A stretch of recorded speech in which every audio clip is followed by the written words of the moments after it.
మిత్రులారా, ఈరోజు శ్రీమతి సోనియా గాంధీ గారు, శ్రీ మల్లికార్జున్ ఖర్గే గారు,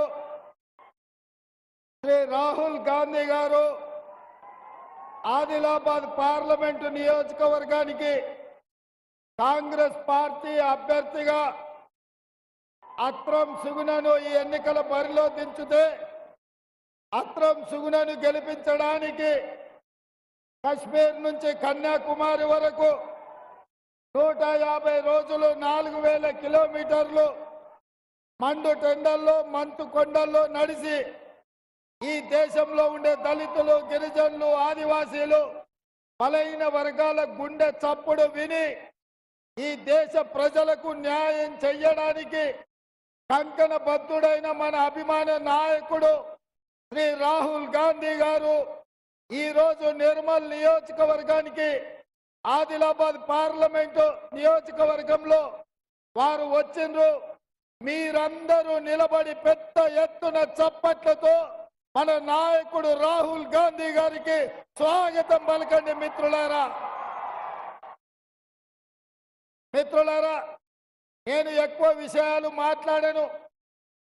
రెండు విషయాలు మాట్లాడి 17 సార్లు ఇప్పటి వరకు పార్లమెంటు ఎన్నికలు జరిగితే 70 సంవత్సరాలు ఈ ఆదిలాబాద్ పార్లమెంటు నియోజకవర్గం నుంచి ఏ ఒక్క మహిళకు అవకాశం రాలే.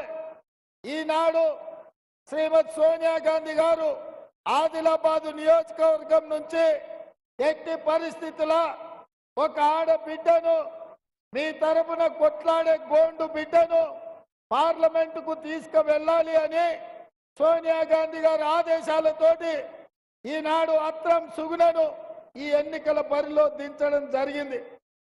నేను ఒకటే విజ్ఞప్తి చేస్తున్న ఆదిలాబాద్ పార్లమెంట్ నియోజకవర్గ ప్రజలకు, 70 సంవత్సరాల తర్వాత కాంగ్రెస్ పార్టీ శ్రీమతి సోనియా గాంధీ గారు అత్రం సుగుణకు టికెట్ ఇవ్వడం జరిగింది. మీ తరపున తండాలలో, గూడాలలో, మారుమూల పల్లెల్లో ప్రజా సమస్యలు తెలిసి టీచర్ ఉద్యోగం చేస్తూ తాతలు, తండ్రులు రాజకీయ వారసత్వం లేదు, కేవలం పేదోళ్ళ సమస్యల మీద అవగాహన ఉండి పేదల తరపున కొట్లాడుతుందనే నమ్మకం, విశ్వాసంతో కాంగ్రెస్ పార్టీ ఈరోజు అత్రం సుగుణకు టికెట్ ఇచ్చింది. మీ పేదింటి బిడ్డను కొమరం భీం స్ఫూర్తిగా రామ్జీ గోండును ఆదర్శంగా తీసుకొని జల్ జమీన్ జంగల్ పేరు మీద భూ పోరాటాలు చేసి నిజాంలకు వ్యతిరేకంగా తుపాకీ ఎక్కుపెట్టిన కొమరం భీంను స్ఫూర్తిగా తీసుకొని మీరు అత్రం సుగుణను గెలిపించండి. అందుకే మిత్రులారా, ఇవాళ మేమందరం ఇక్కడికి వచ్చింది. మీకు తెలుసు ఆదిలాబాద్ అంటే నాకు ఎంత ప్రత్యేకమో. నేను పిసిసి ప్రెసిడెంట్ అయిన మొట్టమొదటి ప్రోగ్రాం నిర్మల్ నియోజకవర్గంలో మోడీ పెంచిన ధరలకు వ్యతిరేకంగా పెట్రోల్, గ్యాస్, డీజిల్, అదే విధంగా నిత్యావసర వస్తువుల ధరలు పెంచిన మోడీకి వ్యతిరేకంగా ఈ నిర్మల్ నుంచే కార్యక్రమం తీసుకోవడం జరిగింది. ఇదే కాదు, ఆనాడు ఇంద్రవెల్లిలో ఈ కేసీఆర్ ప్రభుత్వానికి వ్యతిరేకంగా దళిత గిరిజన దండోర కార్యక్రమాన్ని తీసుకొని కేసీఆర్ ను గద్దె మీద నుంచి దించడానికి ఈ ఆదిలాబాదుని అడ్డాగా చేసుకొని ఈ ఆదిలాబాద్ ఇంద్రవెల్లి నుంచే కేసీఆర్ పై సమర శంఖం ఊదినం. అదే విధంగా నేను పిసిసి అధ్యక్షుడిగా చెప్పిన, ఈనాడు ముఖ్యమంత్రిగా చెప్తున్నా, ఈ ఆదిలాబాద్ జిల్లాను దత్తత తీసుకొని మీ ప్రాంతాన్ని అభివృద్ధి చేసే బాధ్యత మాది, కాంగ్రెస్ పార్టీది.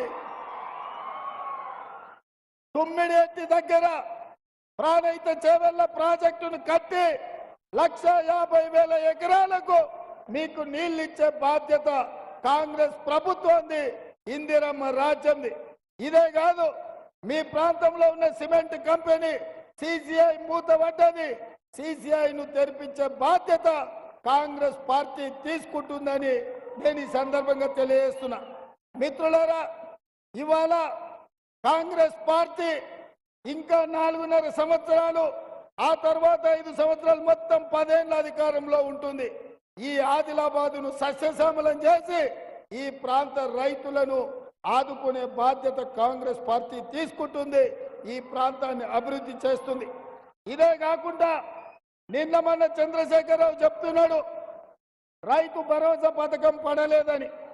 మరి చంద్రశేఖరరావు వేసినప్పుడు చెప్పిండో దిగినప్పుడు మాట్లాడుతుండో నాకైతే తెలియదు. కానీ ఈ నెల 9 తారీఖు లోపల ఈ రాష్ట్రంలో ఉన్న రైతాంగం మొత్తానికి రైతు భరోసా నిధులు మీ ఖాతాలో వేసే బాధ్యత మాది, ఇందిరమ్మ ప్రభుత్వాన్ని. అదే విధంగా రైతు రుణమాఫీ గురించి హరీష్ రావు మాట్లాడుతున్నాడు. అందుకే ఇంద్రవెల్లి అమరవీరుల స్తూపం సాక్షిగా 15 ఆగస్టు లోపల ఈ రాష్ట్రంలో ఉన్న రైతాంగానికి మొత్తానికి 2 లక్షల రూపాయల రైతు రుణమాఫీ చేసి ఈ రైతులను ఆదుకునే బాధ్యత మన ప్రభుత్వం తీసుకుంటుంది.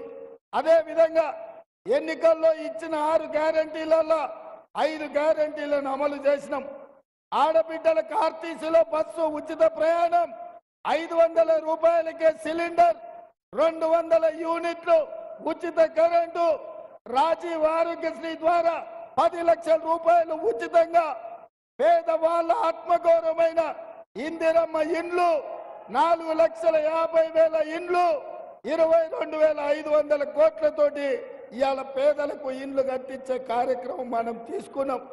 ఇన్ని కార్యక్రమాలు మనం చేస్తుంటే కేటీఆర్ అంటున్నాడు మీ 6 గ్యారంటీలు అమలు కాలేదని. అందుకే ఈ వేదిక మీద నుంచి కేటీఆర్ కు సూచన చేస్తున్నా, అయ్యా నీకు సినిమా పరిశ్రమ వాళ్ళు బాగా తెలుసు కదా, నువ్వు మంచిగా చీర కట్టుకొని తయారయ్యి ఆర్టీసీ బస్ ఎక్కు.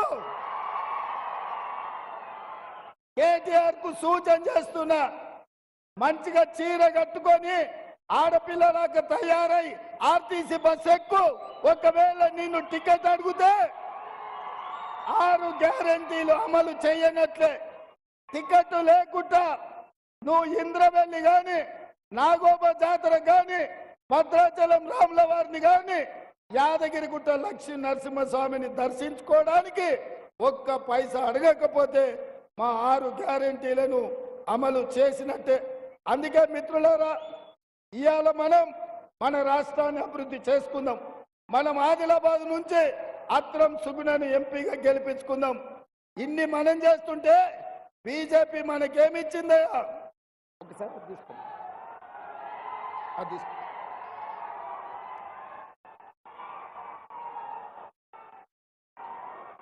బీజేపీ తెలంగాణకి ఏమిచ్చింది? నేను మిమ్మల్ని అడుగుతా, బీజేపీ ఏమిచ్చిందంటే మీరు గాడిద గుడ్డ అనాలి. మోడీ ఏం తెచ్చిందంటే గాడిద గుడ్డ అనాలి. రెడీనా? Ready ready. బీజేపీ ఏమిచ్చింది? మోడీ ఏం తెచ్చిండు? బీజేపీ ఏమిచ్చింది? మోడీ ఏం తెచ్చిండు? బీజేపీ ఏమిచ్చింది? మోడీ ఏం తెచ్చిండు? మరి నేను అడుగుతున్న ఆదిలాబాద్ బిడ్డల్ని, మనకు గాడిద గుడ్డిచ్చిన బీజేపీకి కర్రు కాల్చి వాత పెడతామా లేదా? సిద్ధమా? బీజేపీకి కర్రు కాల్చి వాత పెడతారు కదా. అత్రం సుగుణకు 1,00,000 మెజారిటీతోని ఇక్కడ ఎంపీగా గెలిపించాలి. రెడీనా? నేను 1,00,000 అంటే మీరు పక్కా అనాలి. Okay okay. 1,00,000 1,00,000 1,00,000 1,00,000 1,00,000 1,00,000 1,00,000 1,00,000 1,00,000 1,00,000 1,00,000 1,00,000 1,00,000 1,00,000 1,00,000 జై కాంగ్రెస్, జై జై కాంగ్రెస్. హస్తం గుర్తుకే, హస్తం గుర్తుకే. ధన్యవాదాలు సోదరులారా.